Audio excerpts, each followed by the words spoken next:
ในวันที่29กรกฎาคม2026ที่สำนักงานนายกรัฐมนตรี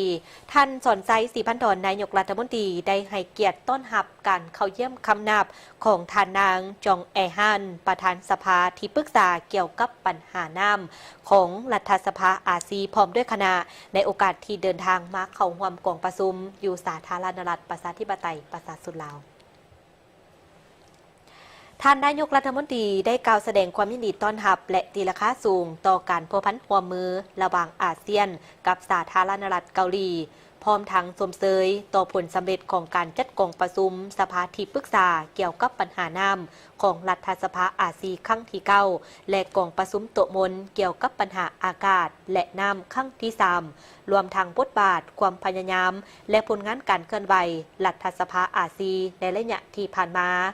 พร้อมนั้นก็ได้แจ้งให้ทราบเกี่ยวกับความเอาใจใส่ในการปฏิบัติพันธสากลที่สปป.ลาวได้เข้าเป็นภาคีขององค์การจัดตั้งภาคพื้นและสากลจัดตั้งพันธขยายสนธิสัญญาปารีสว่าด้วยการเปลี่ยนแปลงของดินฟ้าอากาศซึ่งปัจจุบันพร้อมสุ่มใส่จัดตั้งปฏิบัติวิสัยทัศน์ฮอดปี 2040 และยุทธศาสตร์การคุ้มครองการนำไส้น้ำและทรัพยากรน้ำแห่งชาติฮอดปี 2030เพื่อประกันให้การบริหารและนำไส้น้ำในสปป.ลาวมีความยืนยงส่งเสริมการนำไส้พลังงานสะอาดโดยการสร้างอ่างเก็บน้ำและหันน้ำเป็นพลังงานสะอาดเพื่อสมไส้และส่งออกได้เสนอรัฐสภาอาซีบางด้านเป็นต้นสืบต่อเพิ่มทวีการร่วมมือและปรึกษาหารืออย่างใกล้ชิดกับสภาแห่งชาติลาวสืบต่อจะตั้งปฏิบัติบรรดาโครงการร่วมมือโดยเฉพาะการพัฒนาระบบชลประทานการบริหารจัดการทรัพยากรน้ำเข้าในแขนงอุตสาหกรรมและกสิกรรมเพื่อรับประกันการผลิตและการพัฒนาเศรษฐกิจสังคม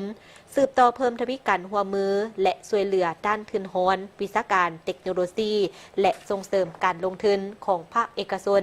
ในการหันทรัพยากรน้ำเป็นสินค้าเพื่อสร้างผลประโยชน์ร่วมกันช่วยสุขยูและส่งเสริมนักธุรกิจเอกชนให้เข้ามาลงทุนอยู่สปป.ลาว